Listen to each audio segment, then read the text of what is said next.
간구하며 예수 그리스도 이름으로 기도합니다. 아멘. 네, 오늘 하나님 말씀 보도록 하겠습니다. 로마서 11장 5절 말씀입니다. 로마서 11장 5절 말씀 다 같이 한 목소리로 합독하도록 하겠습니다. 로마서 11장 5절 말씀입니다. 다 같이 한 목소리로 합독합니다. 시작. 그런즉 이와 같이 지금도 은혜로 택하심을 따라 남은 자가 있느니라. 아멘. 다시 한번 읽어볼까요? 시작. 그런즉 이와 같이 지금도 은혜로 택하심을 따라 남는 자가 있느니라. 아멘. 네, 오늘은 우리 지난 주일날 광고한 대로 우리 필리핀의 레인보우 처치를 담임하고 계시는 우리 이경수 선교사님께서 말씀을 전해주십니다. 특별히 감사한 것은 이제 선교사님하고 저희 교회하고 계속 교제하면서 이렇게 이루어왔는데 여러분이 계속 간접적으로만 만나셨잖아요. 어떤 분들은 그냥 소문만 들으신 분도 계시고 또 어떤 분들은 화면으로만 보신 분도 계시고 직접 만나신 분들이 다 드물었는데 또 이렇게 우리 교회 방문하셔서 함께 말씀을 나누실 때 귀한 말씀이 선포될 줄 믿습니다. 아멘 안 하세요? 네, 귀한 말씀이 선포될 줄 믿습니다. 꼭 우리에게 필요한 그리고 또 이 강단에 필요한 말씀이 선포될 때 귀한 은혜 누리셨으면 좋겠고요. 여러분 이 연합함을 통하여 하나님의 교회가 어떤 은혜를 누릴 수 있는지를 오늘 이 밤에 경험하시는 귀한 시간 되시기를 소망합니다. 우리 이경선 선생님 나오실 때 우리 할렐루야로 환영하도록 하겠습니다. 네, 환영합니다. 할렐루야.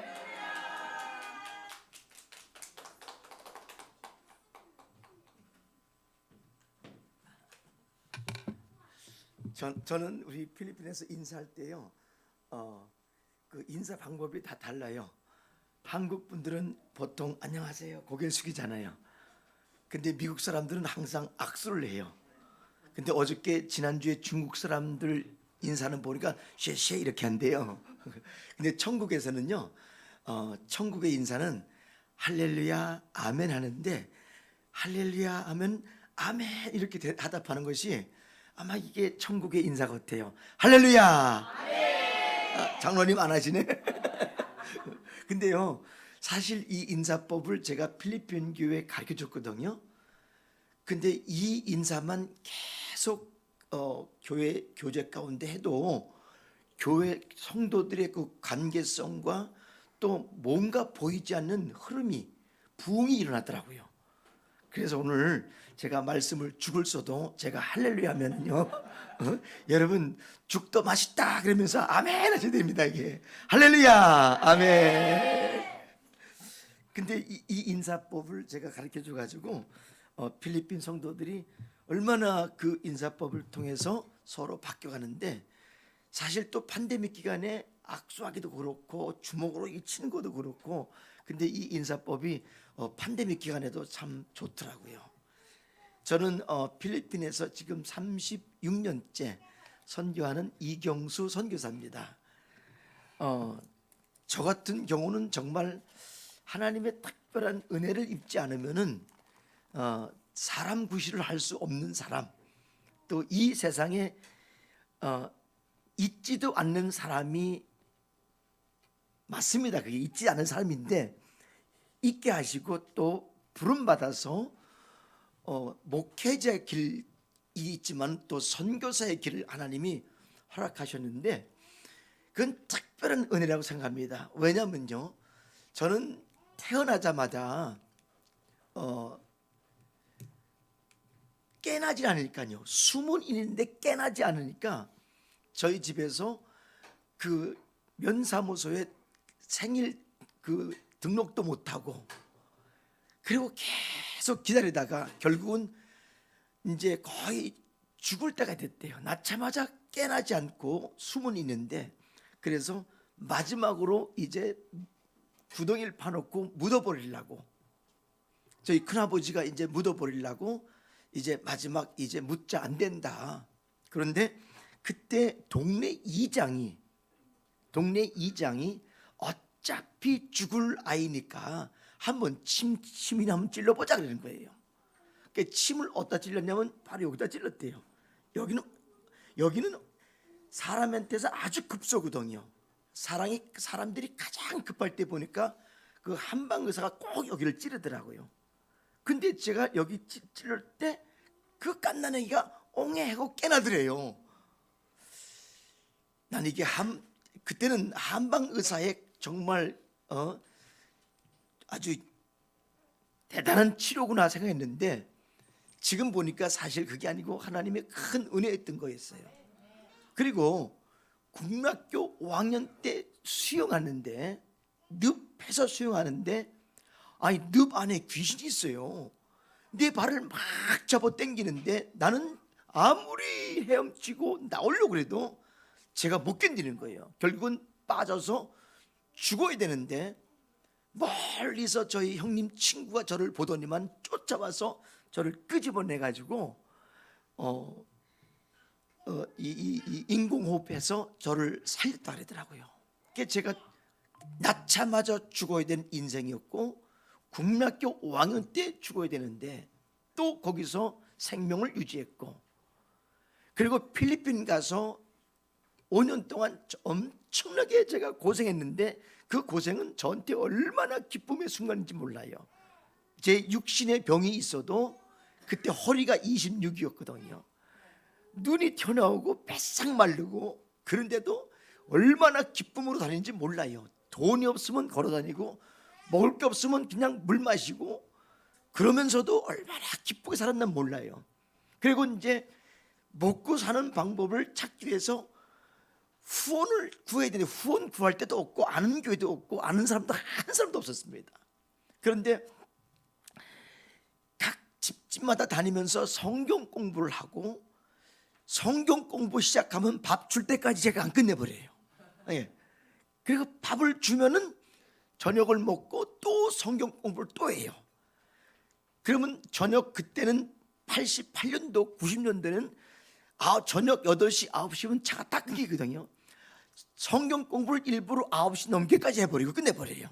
그러면 집에 못 가니까 필리핀 집에 저를 자게 해요. 거기서 자면은 또 그 다음날 아침은 그냥 얻어먹잖아요. 아침 얻어먹고 또 다른 집에 성경 공부하는 겁니다. 모든 면에서 경제적인 면, 육적인 면, 특히 언어적인 면에서는 거기서 제가 있을 환경도 아니고 쓰임받을 아무 조건도 없는데 하나님은 저를 5년 동안 그런 식으로 훈련시켜서 딱 5년째 될 때 제가 심장마비로 쓰러져 병원에 실려갔고 근데 심장마비로 딱 제 심장이 멈출 때 있잖아요. 그 순간에 하나님이 제게 하늘문을 여시고 정말 얼마나 그 하늘이 아름답고 너무나도 들어가고 싶은데 그때 제 기도가 하나님 나 저기 들어갈래요. 나의 죄를 용서해 주세요.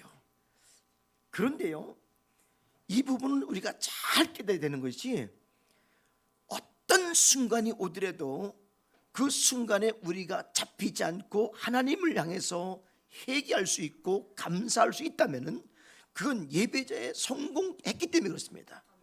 그 예배가 그렇게 중요하다는 거죠. 근데 그 순간에 제가 회개하는 거예요. 하나님 나 저기 들어갈래요. 저기 들어가면 힘이 있는데요.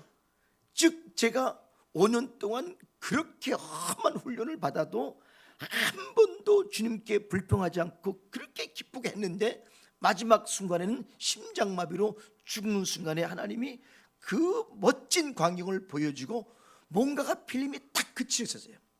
그리고 제가 깨날 때는 이미 병원에 실려가가지고 산소호흡기 꽂고 아무리 심장을 두들겨도 깨나지 않으니까 필리핀 의사 선생님이 저를 죽었다고 덮어놓은 겁니다.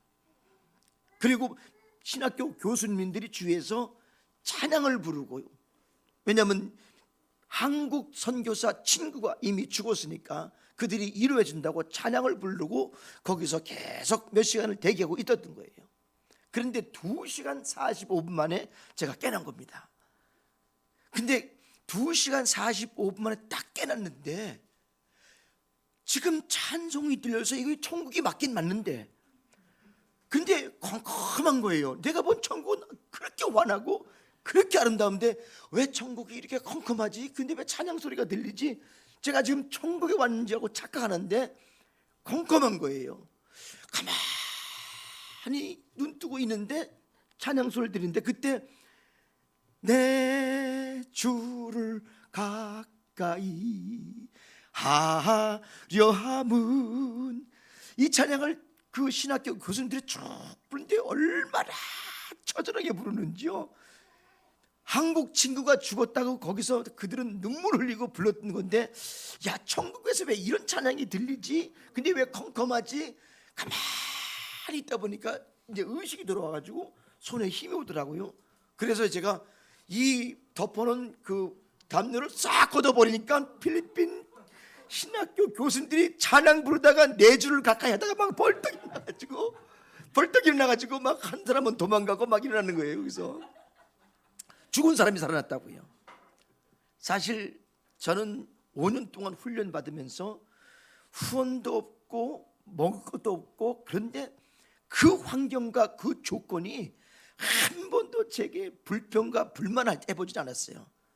난 그게 하나님의 훈련인 걸 몰랐는데 그렇게 재밌게 열심히 복음을 들고 산 원주민 한 집을 가려면 보통 1시간 반, 2시간 가야 한 집을 신방하고 전도할 수 있는데, 그리고 그 5년 동안 사건을 다 간증하면 오늘 밤을 샜까봐 제가 간증을 다 못하겠는데요, 5년 동안 거기서 일어났던 성령의 역사들은요 어마어마해요. 이 한국에서는 지금 말씀과 기도와 뜨거운 역사가 있는데 여기 있으면 그 일들은 잘 나타나지 않는데 선교 현장 가면 그 일들이 나타나요. 여기서 기도했던 그 강하신 하나님이 현장 가면 나타나거든요. 그런데 제가 거기서 그 환경 가운데 그렇게 기쁘게, 왜 그런 기쁨이 속에서 막 강같이 흘러나오는지, 못 먹어도 기쁘고 배고프도 기쁘고, 진짜 몸이 엉망이었어요. 엉망. 약을 먹어야 돼. 약도 못 먹고 그냥 때로는 막 피를 토해도, 그래도 한 번도 제가 여기가 싫다, 나쁘다, 나는 집에 가야 된다 한 번도 한 적이 없어요. 근데 그때 심장마비로 죽어서 깨났을 때 제가 처음으로 주님께 반항하는 거예요. 하나님, 나는 이제 선교사를 못합니다. 보세요. 이 육적인 몸을 보세요. 그리고 마음적으로 지금 얼마나 제가 상처가 많이 있겠습니까? 왜냐하면 그 과정들이 다 나의 어려움이고 환경이 나에게 뒷받침되지도 않고 여기 있을 환경도 안 되는 이 마음의 환경이 너무나도 힘들고, 더군다나 영적으로는 더 힘들죠. 제가 뭐 제대로 신학을 했다 그래도 거기서 기도 생활을 얼마나 했겠습니까? 엄청나게 다녔기 때문에. 그래서 영육혼이 완전 넉다운된 거예요. 넉다운된 거예요. 그래서 처음으로 하나님께 고백하기를, 하나님, 이 상태 가지고는 절대 선교사로 할 수 없습니다.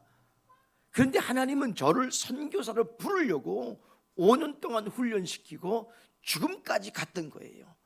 근데 제가 지금 낳자마자 죽어야 될 제가, 국민학교 5학년 때 죽어야 될 제가, 또 선교지 가서 5년 후에, 그때가 91년도 됐을 겁니다.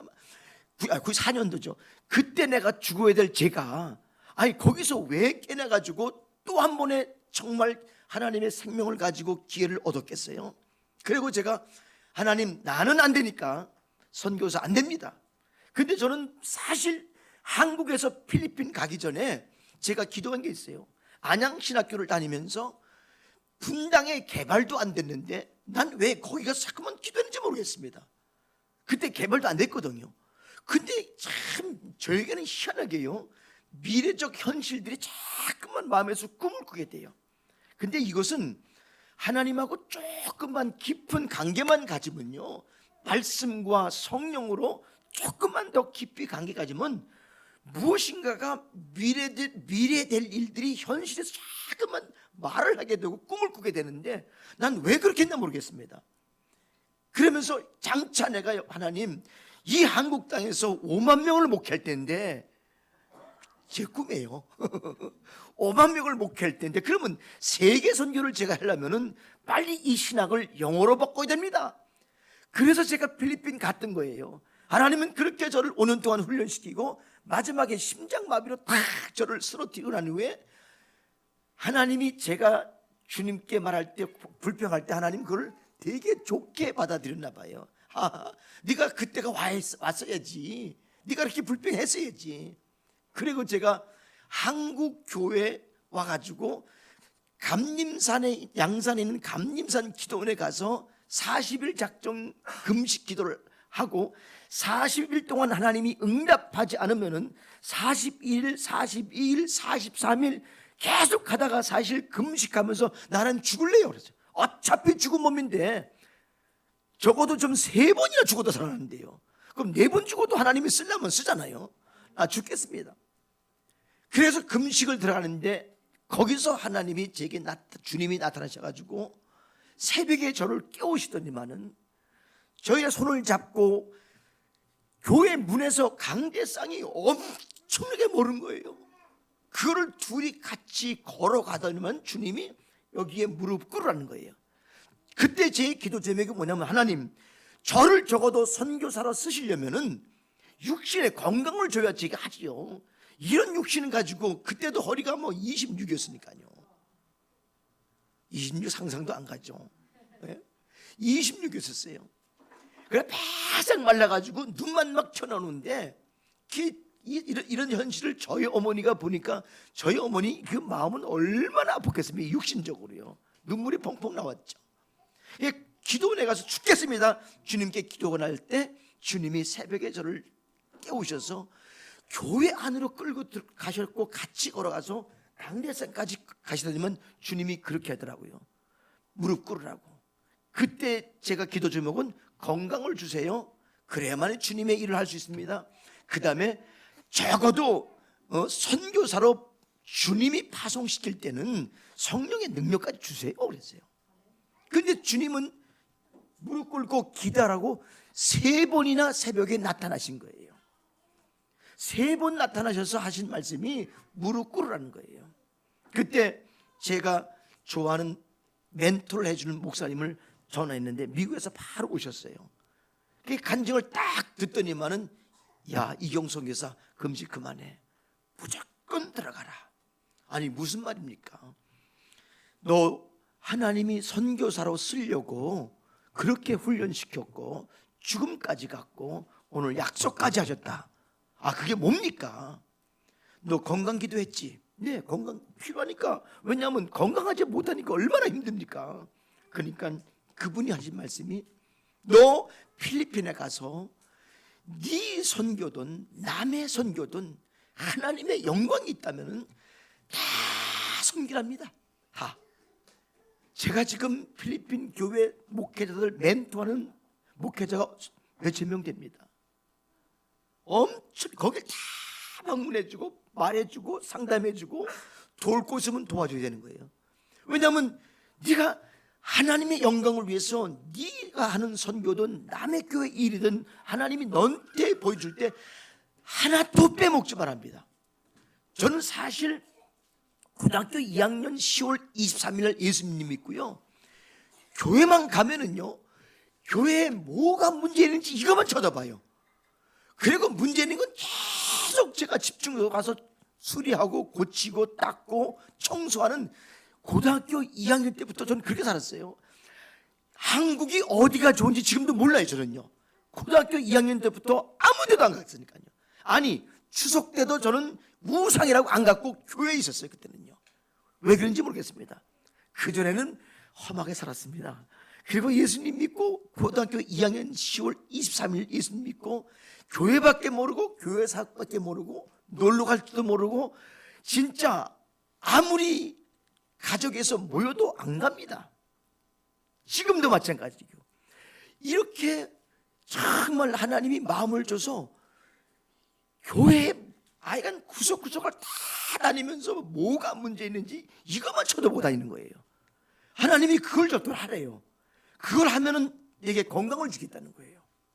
그 다음에 두 번째로, 그러면 내가 하나님의 능력을 필요한데 어떻게 되냐고, 들어가서 너는 다른 거 하지 말고 무릎 꿇으라는 거예요. 그때부터 저는요 솔직히 말해서 필리핀 성도들 신방 다 필리핀 목회자 맡깁니다.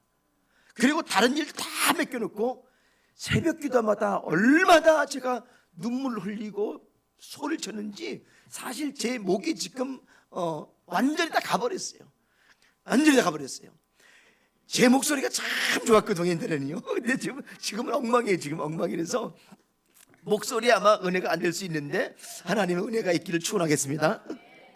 사실 저는 필리핀에서 그 사역을 할 수 없는 사람이었어요. 그런데 그렇게 하나님의 은혜를 주고 응답을 받아가지고 바로 필리핀 들어가가지고 필리핀 공항에서 딱 무릎 꿇고 제가 기도했던 거예요. 하나님, 제가 여기서 그냥 뼈를 묻겠습니다. 그 기도 한마디 딱 하고 선교지에 들어가서 그때부터는요, 마음에 품어도 주님은 감찰하시고 그 일을 다 하십니다. 말을 선포하면 하나님이 다 합니다. 그런데요, 정말 이런 은혜는 정말 모두가 누리는 은혜는 아닌 것 같아요. 그래서 오늘 제가 로마서 11장 5절을 다 말씀을 가지고 하나님이 왜 내게 이런 은혜를 줬고, 이것은 예수님 지금 로마서 11장 5절은 그 하나님이 특별히 준 은혜를 준 사람인데 그것을 남은 자라 그럽니다. 남은 자. 그 남은 자라는 것은 뭐냐면 하나님이 나의 뜻을 위해서 준비된 자 이렇게 나와요. 나의 뜻을 위해서 준비된 자. 이 남은 자는 정말 소수입니다. 소수. 이 소수에게는요, 하나님의 은혜를 반드시 주게 하시고 더 큰 의미는요, 창세전에 이미 이런 사람들은 다 은혜를 주려고 다 예정하신 사람이 있다는 거예요. 이런 사람이 있대요. 그러니까 혹시 그 창세전의 거룩한 비밀을 조금만 알면은요, 하나님이 그렇게 특별한 은혜, 지금 우리 빛과 소금 교회의 이런 은혜는요, 창세전에 미리 다 하나님이 준비해 두시고 오늘 이 은혜를 줬대요. 근데 이 은혜를 주시고 은혜를 준 자에게는 성령이 그래요. 성령님이 반드시 그 은혜를 준 자에게는 인도하신대요. 하나님의 지식을 아는 은혜를 주신대요. 하나님의 지식을 아는 은혜는 어디까지냐면요, 적어도 말씀을 보고 말씀을 듣고 그리고 말씀을 공부하고 그리고 세 번째는 말씀을 다 적습니다. 다 적습니다. 그리고 적은 걸 다 암기합니다. 이 암기하는 데까지 이게 지식입니다. 예. 근데 오늘날 이 교회들은 그냥 예배 왔다가 가다가 3분 5분이면 말씀 다 까먹잖아요. 그러면 그런 사람들은 절대 말씀을 묵상할 수가 없어요. 그러니까 이 하나님의 지식을 주기 위해서 은혜 받은 자들은 성령님이 반드시 인도한답니다. 혹시 하나님께서 빛과 소금 교회에 말씀을 주신다면요, 이것은 하나님의 은혜를 보셨고 지금 성령님이 그 하나님을 아는 지식까지 이끄시기 위해서 항상 도움을 주고 함께 하신 사건을 여러분 느끼시길 바라겠습니다. 오늘 사실요, 이 지식을 얘기하면 또 그 성령의 역사를 얘기하면은 저는 오면서 되게 두렵게 왔어요. 왜냐하면 임철 목사님은 나의 선생님이시거든요. 나의 선생님이에요. 아니에요. 정말 저도 진짜 필리핀에서 세상 바깥에 안 나가보고 구경 안 가고 딴 일 안 하고 사무실에서 자고 사무실에서 공부하고 거기서 주님 말씀을 되게 사모하고 말씀도 많이 받았다고 생각하는데 목사님을 만나고 보이지 않던 한 단계를 딱 계속 저를 쳐주니까 제가 한 단계 또 올라가는 단계에 있었어요. 그러니까 제가 선생님으로 모셨고, 근데 어차피 목회자들은 사람 앞에서 설교하는 게 아니라 여기 지금 예수님이 앉아 계시니까 예수님 앞에 내가 설교해야 되는 거예요. 얼마나 두려운지 몰라요 제가요. 예수님이 지금 만족하셔야 돼요. 만약에 여러분들이 만족 안 하면 나는 그때는 지식이 혼납니다 주님 앞에요. 그러니까 여러분 은혜가 안 돼도 좀 아멘 해주면요, 아멘 해주면은 아, 예수님이 지금 기뻐하시는구나, 이 마음을 가지고 하겠습니다. 여기에 남은 자들은 이 소수들인데 하나님을 반드시 그들에게 은혜를 주고 은혜 받은 자에게 하나님의 지식을 아는 데까지 인도하신답니다. 예. 그러니까 그 지식을 다 암기해둬야 그때부터 이제 어떤 순간에나 어떤 환경에도 묵상을 할 수가 있어요.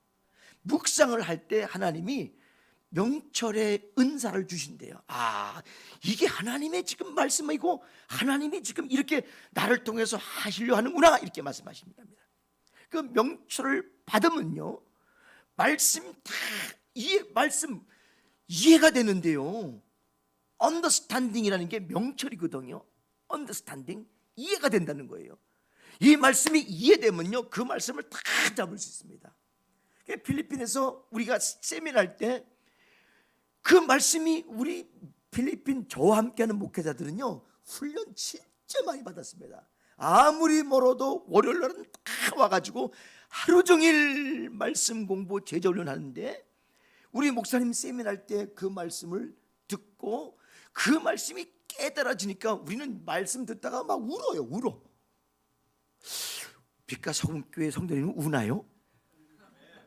울어요? 안 울어요? 우리 필리핀 세미나 때는 막 울어요. 말씀이 너무 감격스러워가지고 그 앞에서 막 이러면서 막 적는데요. 얼마나 제가 앞에서 은혜 드는지, 저도 앞에서 그 눈물 흘 때 막 저도 같이 눈물이 나는 거예요. 그 목사님 기도합시다 그러면 막 뜨겁게 다 기도하고. 지금요, 사실 임 목사님 필리핀 오는 것은 지금 하나의 그 세미나 때문에 오는 것이 아니라 저와 함께하는 그 목회자 제자들이 거의 한 80명, 100명 되는데, 장차 그 필리핀 목회자들이 정말 하나님 아는 지식까지, 명철까지, 그리고 계시까지, 지혜까지 딱 얻어진다면요, 장차 그들이 흩어져 이 말씀의 역사를 드러내면요, 필리핀 뒤잡힙니다. 그래서 제가 소원했어요. 목사님 내가 통로가 되겠습니다. 필리핀의 통로가 되고 말씀을 여기서 좀 가르쳐 주시고, 제가 캄보디아 가면 거기에 또 통로가 되겠습니다. 그리고 인도네시아 가면 통로가 되겠습니다. 그러면 맨날 나와야 되는데요. 근데 하나님이 분명히요, 그 일을 감당할 수 있도록 성령님이 빛과 소금교를 인도하실 거고요, 하나님을 아는 지식과 명철과 계시와 하나님의 지혜까지 다 줄 줄 믿습니다.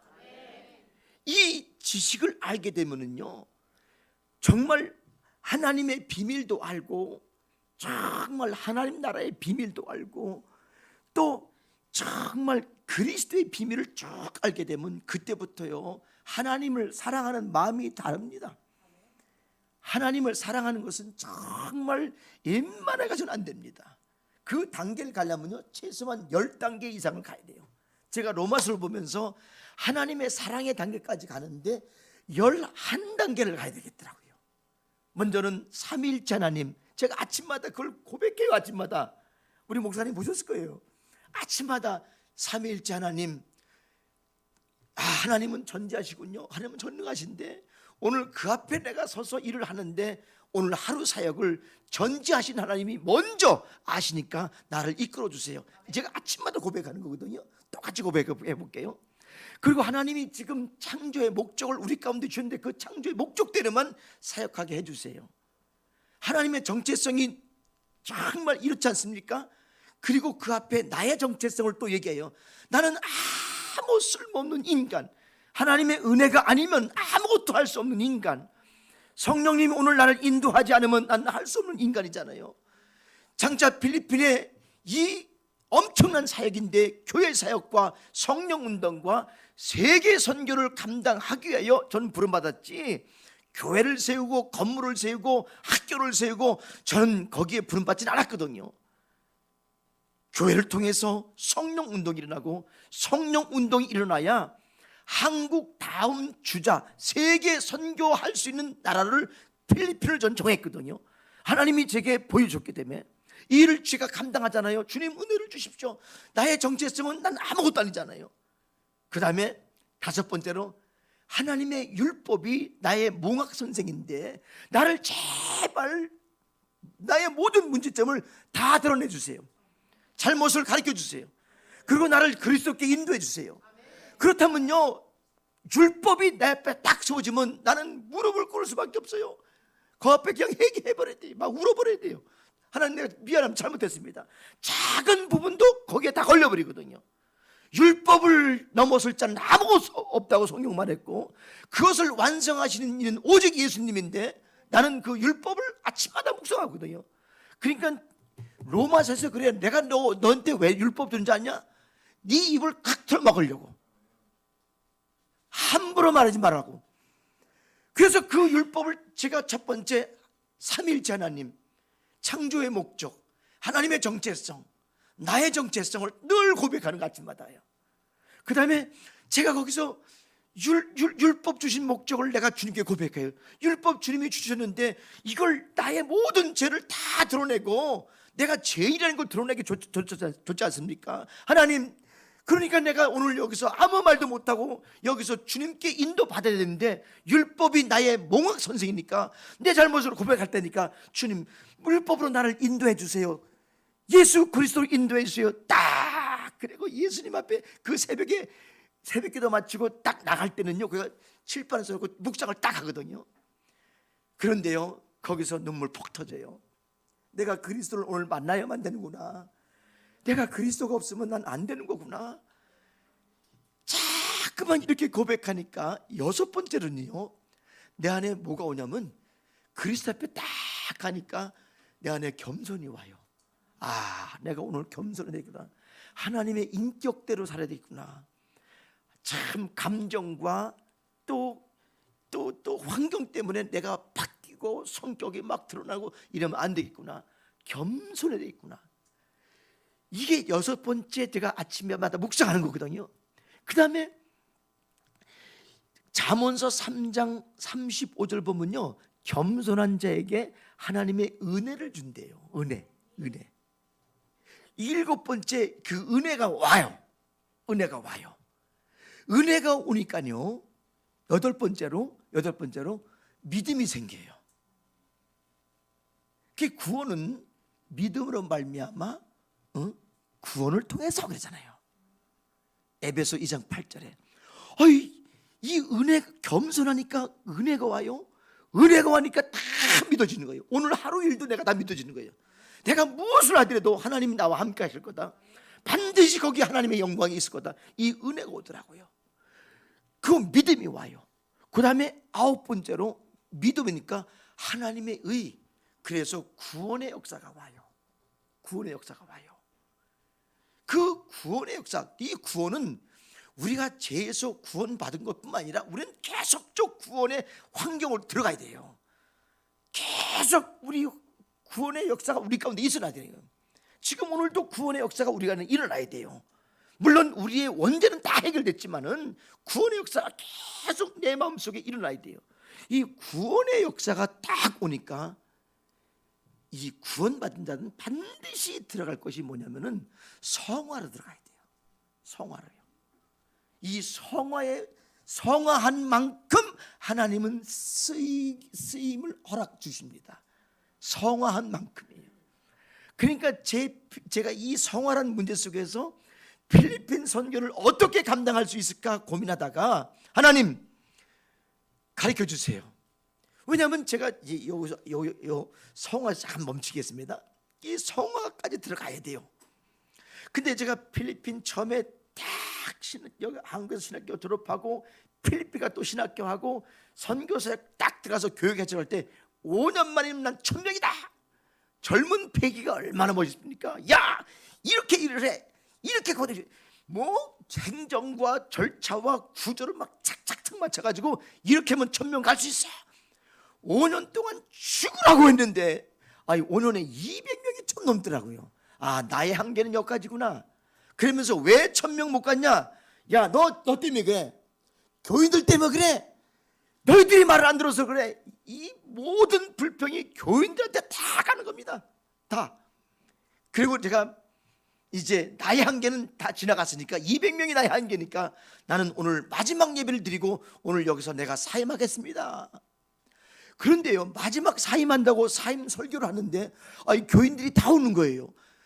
5년 동안 사역할 때 한 번도 울지 않던 성도들이 제가 사임한다고 우는 거예요. 처음으로. 그게 은혜가 되나 봐요. 사임하는 게. 그리고 거기서 사임설교하고 바로 기도원에 가서 20일을 금식을 했어요. 금식하는데요, 이 성화 단계를 우리는 정말 잘 거쳐야 돼요. 금식을 하는데 12일 만에 물을 먹을 수가 없었어요. 하나님이 못 마시게 해요. 물을 마시면 그냥 죽어요. 죽어. 창자가 다 틀려가지고 막 깨끗거리고 그냥 죽어야 되는 거예요. 그러니까 물을 못 마시는 거예요. 하나님이 못 마시게 하는 거예요. 네가 물 마셔가지고 네가 조금 나아지면은 너 육이 또 살아있고 네 자신이 또 살아있으니까 넌 죽어라. 그리고요, 이게 실제입니다. 새벽 2시, 3시만 되면은요, 내가 눈을 떴는데도 칼하고 불이 여기 들어와요. 칼하고 불이 여기 들어와. 새벽 2시, 3시에 그 사이에 이게 들어오는데 소리를 빡 치는데 그 금식하는 장소니까 옆방들이 많이 있고 경비가 있는데 막 다 쫓아와가지고 문을 열고 왜 그러냐 그러는 거예요. 또 그들이 오면 괜찮아요. 그들만 딱 가면 2시, 3시에는 뭐 가차없이 이게 오는 거예요. 막 제가 거기서 기도한 게 뭔지 아십니까? 그냥 무릎 꿇고 나 그냥 죽을래요. 하나님, 죽는 게 나아요. 죽여주세요. 죽여주세요. 이 기도만 했던 거예요. 이 기도. 딴 거 아무것도 안 했습니다. 그냥 나 죽여주세요. 죽는 게 낫습니다. 예수님이 야 임마, 내가 그것 때문에 너를 지금 여기까지 이끌었는데, 불렀는데 제가 성격이 얼마나 급한지 아십니까? 저는 사실 중학교 2학년 때부터 고등학교 2학년 때까지 울산 깡패 조직에 끌려가지고 정치 깡패였습니다. 정치 깡패요. 그리고 모든 정치 깡패로 싸움하는 장소는 우리 학생들이 다 싸매고 칼질은 우리가 다 하고, 저 진짜 무섭게 다녔었어요. 그때는요. 그랬거든요. 성격이 얼마나 급하면 학교에서 선생님도 저를 못 건드렸어요. 사실요. 키는 작아도 날라다녔거든요. 그랬던 제가 성격이 얼마나 급했겠습니까? 뭐 성적도 꼴찌에서 2번째 하고요. 꼴찌에서 2번째. 이거 하나님의 은혜 아니면 저는 여기 갈 수도 없고 하도 못해. 이건요. 꼴찌에서 2번째인데 제가 웃긴 얘기 해줄게요. 그래도 항상 제 뒤에는 한 명이 있었습니다. 이 한 명은 정신병자예요. 정신병자. 그래도 그게 너무 좋은 거예요. 뒤에 한 명이 있다는 걸 생각하면서 난 꼴찌가 아니라는 거죠. 그리고 필리핀 갈 때 성적표를 떠달는데 우리 교회 집사님이었어요. 집사님. 이걸 확 흔들면서 야 이거 가지고 어디 가냐?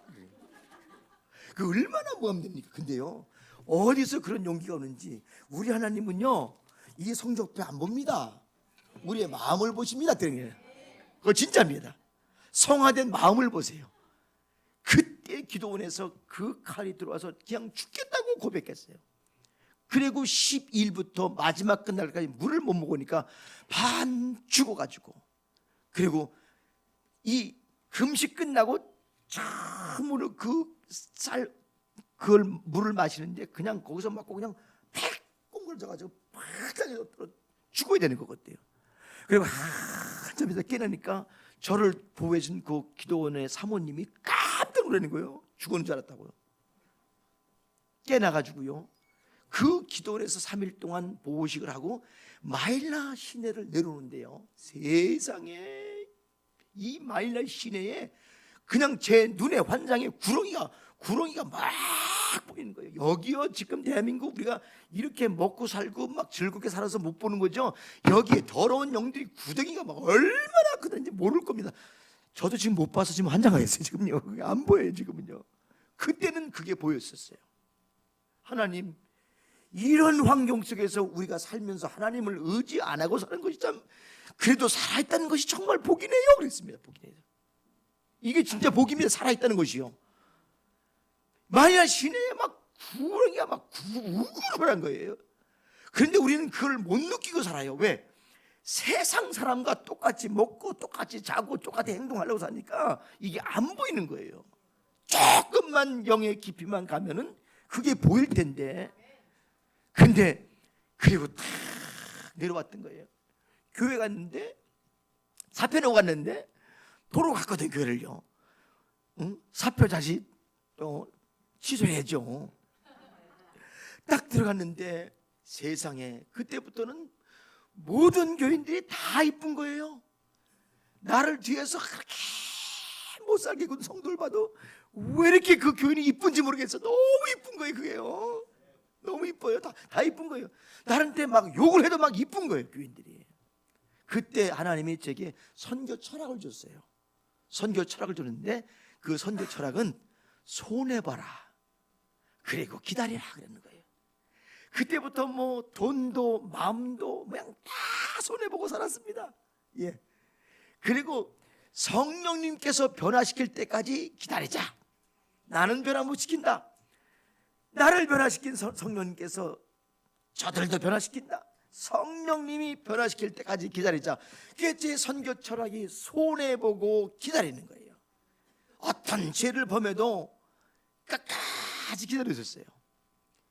근데 그 철학 하나가 오늘 수많은 목회자들과 교회를 하나님이 허락하시고 성령 운동을 하게 하시고, 이제 성령 운동을 넘어서 세계 선교를 이제 필리핀이 눈을 뜨기 시작하는 그 사역을 제게 감당해 주는 거예요.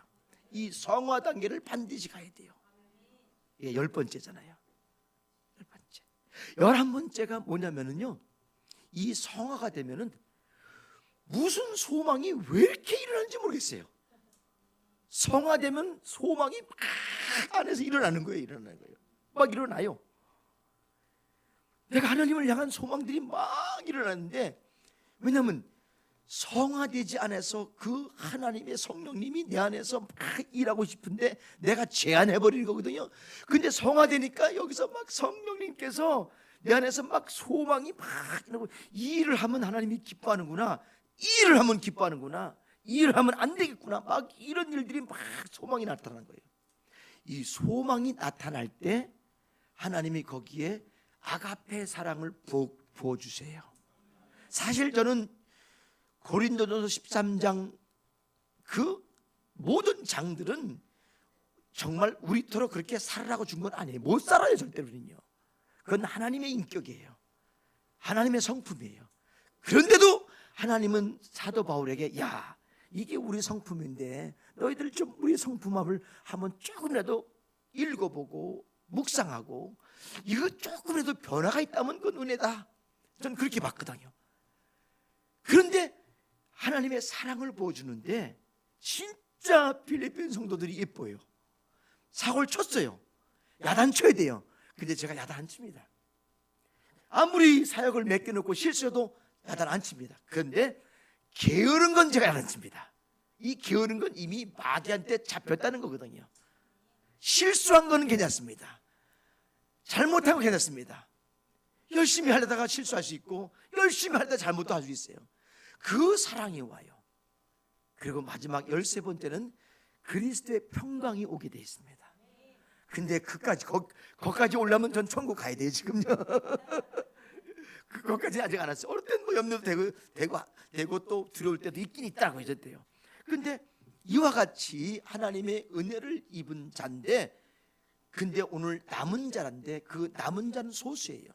그래서 그 남은 자는 구역에서 어떤 자가 남은 자면 영원한 하나님의 종, 3가지 종이 있대요. 어떤 종은 아직도 계약이 남은 종, 6년짜리 종이 있고, 자유하는 종이 있고, 영원한 종이 있답니다. 요 3 분류의 하나님의 종이 있어도 영원한 종, 깃들린 종은 이 남은 자라고 말합니다. 남은 자. 그리고 하나님의 예수님의 제자들도, 제자가 다 제자가 아닙니다.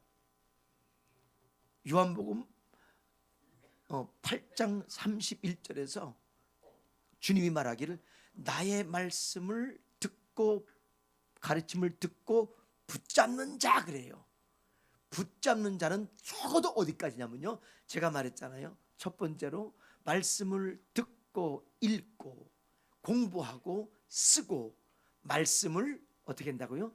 암기하고 묵상하고 이해돼 가지고 말씀을 붙잡은 자가 하나님의 예수님의 제자라고 합니다. 이 제자는 오늘 하나님의 남은 자고, 그 제자에게 특별한 은혜를 줬다고 말합니다. 그래서 이 제자들이 마지막에 말씀 때문에 다 순교하는 순교자의 반열까지 가는 제자들의 모습을 볼 수 있습니다. 제가 여기서 말씀을 간단하게 드리고 마칠 것은 제가 세 사람을 소개해 주고 싶어요. 한번 질문 먼저 하겠습니다. 이 세상에 육신을 가지고 십자가를 진 사람이 누구죠? 아니, 예수님 말고 육신의 몸을 가지고 한 사람이 정말 십자가를 졌어요. 예수님 말고 누구죠? 구레네 시몬이죠. 이 시몬이 있었고 바나바가 있었고 그 다음에 12 제자들이 있었습니다. 그런데요, 이 광경을 한번 제가 설명드려볼게요. 예수님이 지금 십자가를 지고 가실 때 겟세마네 기도부터 십자가에 달려 죽는 사건이, 주님은 이것을 잔이라, 이 잔. 그래서 이게 너무 주님이 보기에 힘들고 어려워서 슬퍼하고 고민했고, 이 잔을 어떻게 해요? 지나가게 해주세요. 그 원어를 보니까요, 우회하게 해주세요 그래요. 이걸 안 거치고. 그러니까 이 십자가는 얼마나 져주고 얼마나 무거웠으면 주님이 지고 가시다가 땅바닥에 딱 엎드려질 때 그 사건을 보면은 시몬의 가족이 있었고 바나바가 있었고 12 제자가 있었어요. 근데 12 제자들은요 멀리 떨어져 있었어요. 물론 남은 자들인데도 멀리 떨어져 있었어요. 바나바는 조금 근거리에 있었어요. 근데 시몬과 그의 가족 두 아들 루포와 알렉산더는 예수님의 십자가 지고 가는 바로 가까이 있었어요. 가까이에. 오늘 제가 정말 빛과 소금 교회에 정말 부탁하고 싶은 것은요, 십자가와 멀리 있지 말고 바로 십자가와 가까이 있을 때, 십자가 그늘 밑에 있을 때 하나님이 어떤 기회가 될 때 그 기회를 반드시 얻을 남은 자의 은혜를 허락할 줄 믿습니다. 근데 잘 보세요. 시몬이 그때 십자가 근처에 딱 있었을 때 예수님이 거기에 딱 쓰러지고 십자가 땅바닥에 딱 꼬꾸라질 때 로마 병정이 시몬을 시키고 너 십자가를 지고 가. 그런데요, 이 십자가를 우리는 꼭 기억할 것이 그냥 일반 십자가가 아닙니다. 이거는요, 이 십자가는요 창세전에 삼위 하나님이 다 계획하셨는데 사도 바울은 이것을 비밀이라 그래요. 비밀. 그러니까 시몬은 이 비밀을 진 거예요. 비밀을요. 십자가를 그냥 일반적으로 진 것이 아니고 비밀을 줬어요.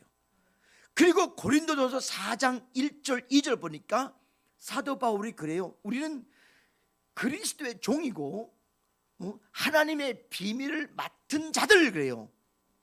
시몬이 지금 십자가를 줬고 비밀을 줬고, 사도 바울은 AD 55년도에 고린도 전서를 쓰면서 우리는 하나님의 비밀을 맡은 자, 즉 창세전에 하나님이 계획된 십자가의 사건이 하나님의 비밀이다 그래요. 하나님의 뜻이다, 하나님의 목적이다 그래요. 그러니까 여러분, 지금 하나님의 그 남은 자들이 은혜를 받고 성령의 인도를 받고 하나님의 뜻을 알기 위하여 지식과 명철과 정말 지혜와 계시의 영을 주셔서 이걸 알기 때문에 하나님을 더 사랑하고 삼위 하나님을 알고 창조의 목적을 알고 하나님을 더 사랑할 수 있는, 아까 우리가 찬양 속에서 고백한 것처럼 마지막 날까지 주님을 더 사랑하겠다고. 사실 이 찬양은 제가 가장 좋아하는 찬양이고 난 마지막에 죽을 때 꼭 이 찬양을 부르면서 죽으려고 그래요. 그 찬양을 선택해줬을 때 야, 이건 또 하나님의 은혜다.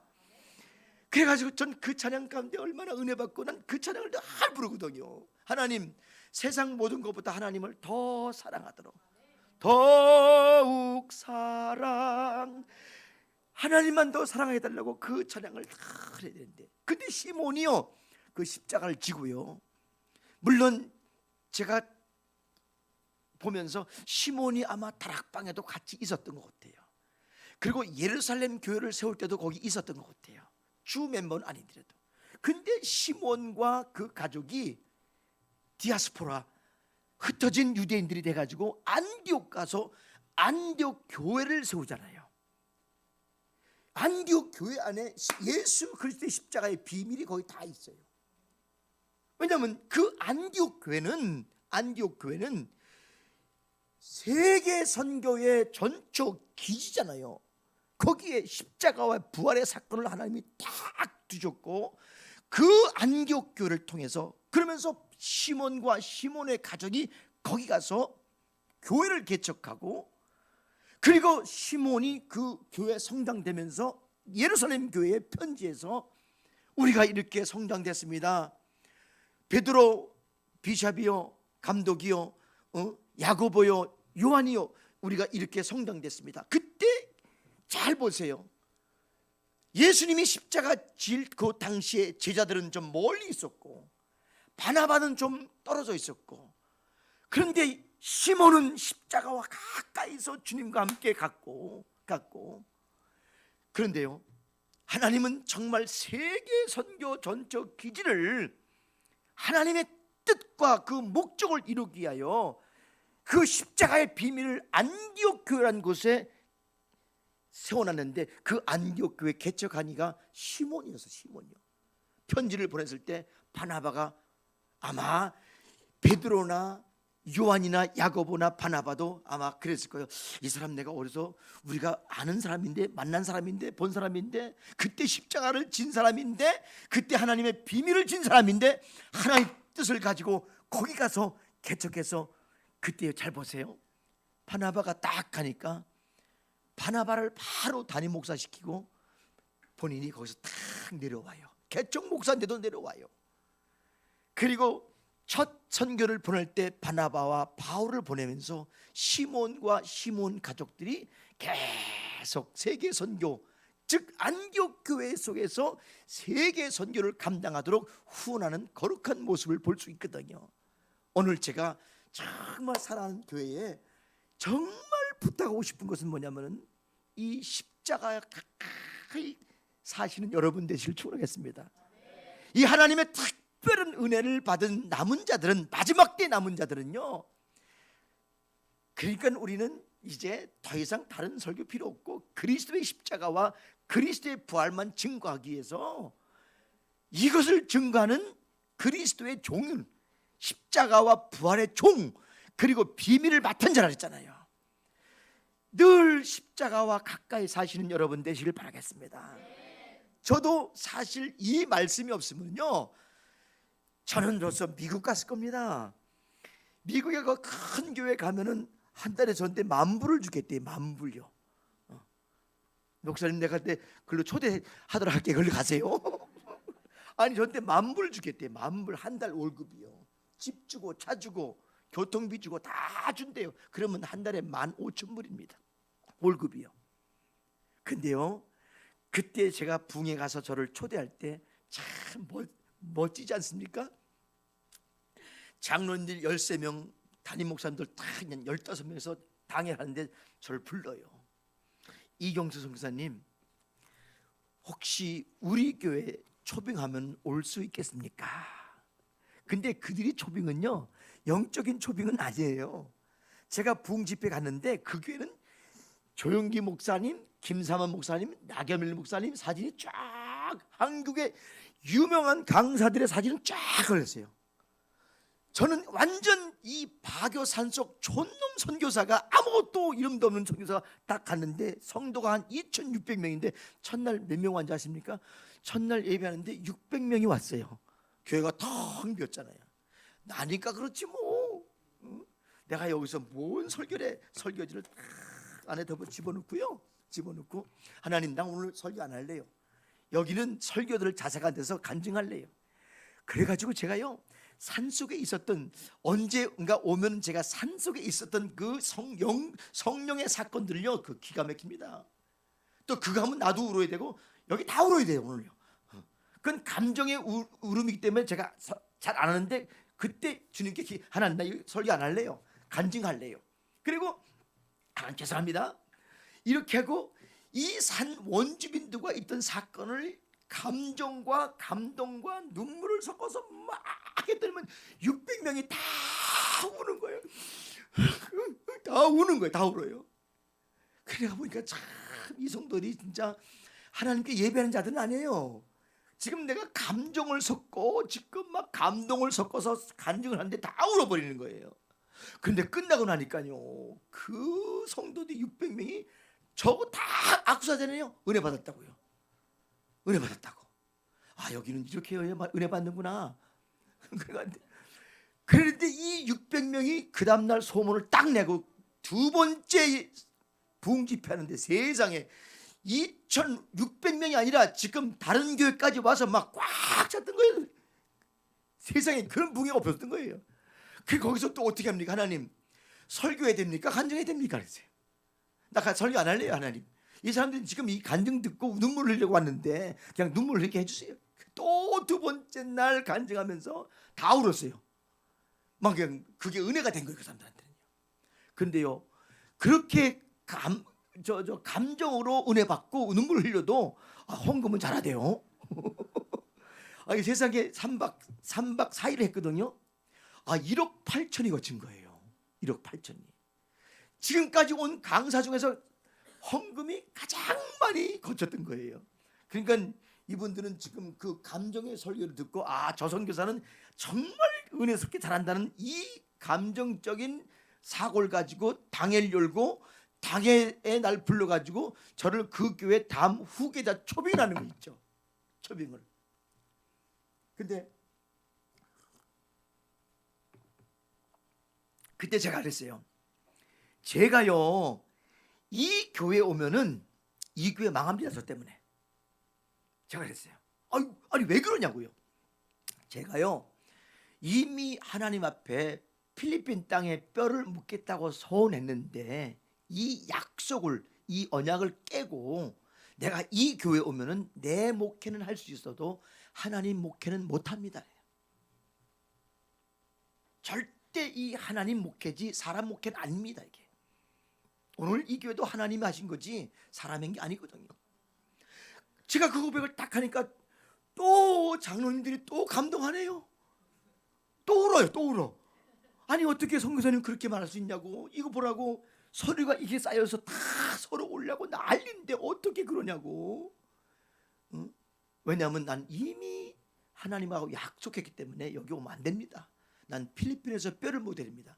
그때 또 감동을 받아가지고 그러면 선교사님이 지금 필리핀 선교사로 부름받아서 하고자 하는 게 뭡니까? 하는 거예요. 나는요 지금 필리핀 교회를 여러 개 세워놨고 이제 선교센터를 세워서 성령 운동을 해야 됩니다. 그럼 난 선교센터가 필요하고 땅이 필요하고 건물이 필요합니다. 이것 때문에 지금 나는 부름받았지. 그 다음에 성령 운동 끝나면 세계 선교를 필리핀이 감당해야 됩니다. 이걸 딱 간증해 주니까요. 저는 이 세 가지가 제 선교의 목적이고 끝이거든요. 그런데 그때 장로님 한 분이, 미국 장로님 한 분이 영어로 딱 당신 같은 선교사 내가 처음 봤다. 오늘 우리가 헌금 들어온 거 이 선교사한테 다 줍시다. 막 눈물 흘렸죠. 감동도 제죠. 그러니까 뭐 그 순간에 감동되니까 한 장로님이 헌금 다 합시다니까 다른 장로님이 아멘 하고 그러니까 목사님이 아무 말 못하고 놔줘버린 거예요. 당에서 결정해버린 거예요. 그냥요. 1억 8천을 딱 받아가지고 1억 7천 주고 땅을 사고 1,000만 원 가지고 서류 작업해가지고 정확하게 하나님이 그 선교센터를 주려고 하나님이 그렇게 보냈던 거예요. 자, 제가 여기서 말하고 싶은 건 뭐냐면은 이 십자가 가까이 살려고 다 애를 쓰면은요 하나님이 기회를 주십니다. 십자가를 질 수 있는 기회를 주십니다. 다시 한번 제가 부탁하겠습니다. 이 십자가는 하나님의 비밀이에요. 비밀을 맡은 자가 되면은요 그 뜻을 알게 되고 그 목적을 알게 돼서 여러분 자신들이 정말 시몬처럼 안디옥교회를 짓게 하시고 안디옥교회를 통해서 세계 선교를 시작하는 그런 전초 기제가 되고, 그렇다면 십자가를 진 자들은 쓰임 받게 됐어요. 그분들이 하나님의 은혜를 입고 남은 자인 줄 믿습니다. 저도 그래서 제가 과거를 쭉 설명해 주면서 간증은 다 안 드렸지만은 사실 저는 하나님의 은혜가 없으면 할 수 없는 자였었어요. 그 은혜 때문에 지금 제가 하고 있고, 야, 그렇다면 하나님이 이런 은혜 가운데 나를 남은 자로 부름 허락하셨나? 그래가지고요, 남은 자의 반열에 들어가려고, 저는 남은 자의 반열에 들어갔다고 생각 안 해요. 저는 이제 솔직히 말해서 아직도 멀었어요. 근데요, 남은 자의 반열에 들어가려고 예배 때 손뼉 치고 율동하고 일부러 그래요. 하나님 보세요. 내가 지금 주님을 찬양하잖아요. 내가 잘 보이려고 주님 앞에, 성도는 상관없고, 한국교회 가도요 조용하지만 난 박수에 혼자서요. 왜? 하나님께 예배 드리려고요. 하나님께 잘 보이려고요. 그래서 저는 이 남은 자의 반열에 하나님 나 넣어주세요. 저는 그래서 새벽 기도마다 기도하는 것이 뭐냐면은, 저는 딴 거 기도 한 번도 해본 적 없습니다. 뭐 사역 잘하게 해주세요, 한 번도 안 그래봤습니다. 하나님, 나 그냥 죽을 수 있는, 순교할 수 있는 반열에 좀 허락해 주세요. 남은 자의 반열을 허락해 주세요. 이 남은 자의 반열을 들어가려고 지금 하나님의 은혜를 만만하게 사모하는 선교사 중에 한 사람입니다. 저를 위해서 만약에 선교를 해준다면 정말 이 부분을 기도 많이 해주기 바라겠습니다. 하나님, 저 선교사 영원히 변치 않고 끝까지 복음의 십자가를 붙들고 갈 수 있는, 그리고 마지막에 적어도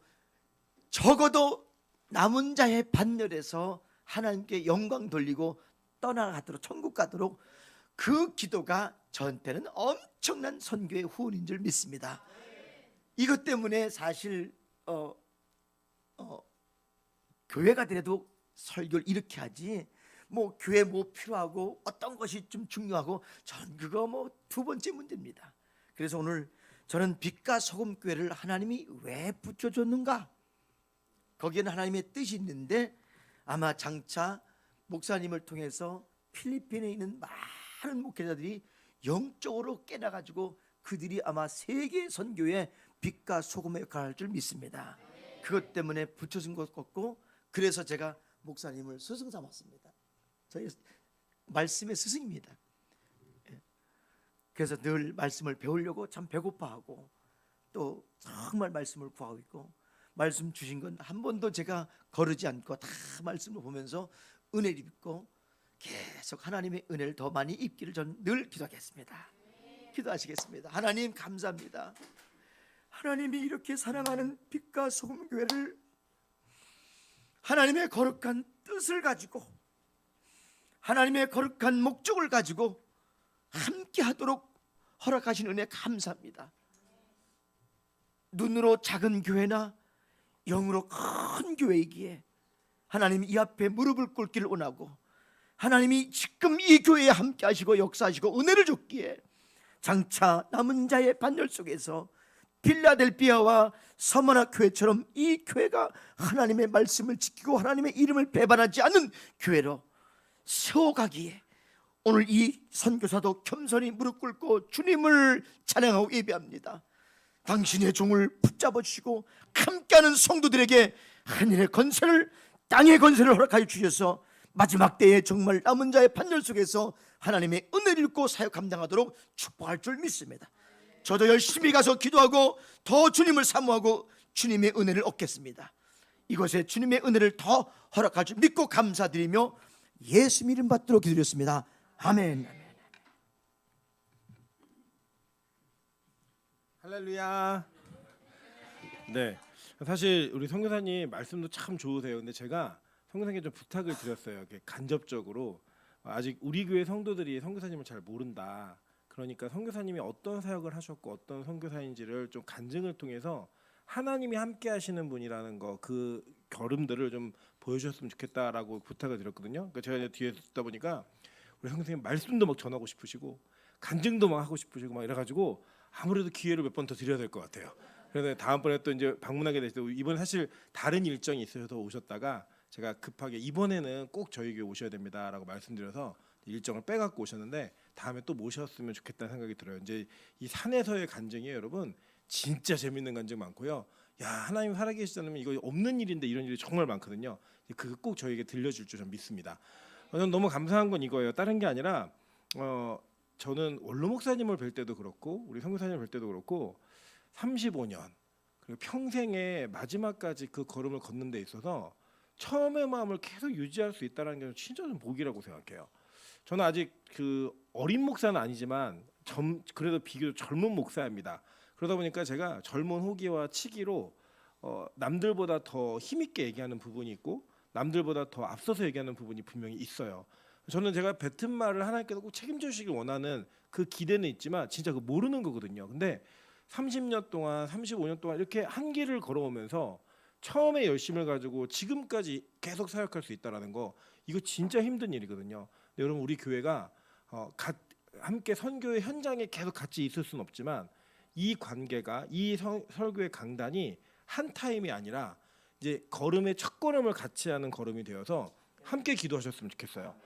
선교주를 위해서 기도하시고 우리 이경성 선생님 생각나실 때마다 기도하셨으면 좋겠어요. 사실요, 여러분 이제 나중에 우리 기회가 있겠지만 레인보우 방문하시면 야 우리처럼 조그만 교회가 이렇게 큰 교회를 도와? 이렇게 생각할 만큼 하나님이 많은 걸 이루어 주셨어요. 그럼에도 불구하고 하나님께서 우리 교회를 이 레인보우 교회에 붙이신 전 이유가 있다고 좀 분명히 믿어요. 그 걸음 속에 하나님 우리가 함께 선교할 수 있는 좀 은혜를 우리 교회가 허락해 주시고 우리가 조그마하지만 큰 일을 감당할 수 있는 교회가 될 수 있게 도와달라고 꼭 그렇게 기도해 줬으면 좋겠습니다. 우리 같이 이 시간 우리에겐 소원이 하나 있네. 이 찬양할 때 하나님 정말 교회를 교회되게 예배를 예배되게 오늘 말씀을 듣다 보니까 사실 우리 한국교회 너무 사치스럽지 않습니까? 정말 자리 편해야 되고 시간 딱 맞춰 끝내야 되고 환경 깨끗해야 되고 조금이라도 불편한 거 있으면 다 하기 싫고 그렇게 불평불만했던 우리의 모습을 돌아보면 지금도 어딘가에서는 하나님의 남은 자가 되기 위해 몸부림치는 하나님의 백성들이 지금도 있다는 거예요. 여러분 필리핀 그 목사님들이 말씀을 배울 때 그 초롱초롱한 눈빛을 여러분 한번 보면요 다시 안 갈 수가 없어요. 진짜로 제가 무리가 되면서도 계속 가겠다고 말씀드리고 얘기하는 이유는 다른 거 아니에요. 그분들의 그 얼굴과 눈빛을 보면요 안 갈 수가 없어요. 진짜로 여러분 우리 교회에 진짜 그런 열심이 있는지 정말 우리 교회가 그렇게 사용받을 만한 자격이 있는 교회인지 제가 그런 목사인지 전 잘 모르겠어요. 그냥 하나님이 쓰시겠다 하니까 지금은 순종하는 거예요. 근데 하나님 정말 우리 교회에 좀 교회될 수 있게 도와주시고 우리가 드리는 예배가 좀 예배될 수 있게 도와주시고 한국교회가 다시 정신 차려서 진짜 선교사를 키울 수 있고 선교지를 도울 수 있고 선교의 사역을 함께 할 수 있는 교회다운 교회 좀 될 수 있게 좀 도와주십시오. 먼저 우리 교회가 그렇게 될 수 있게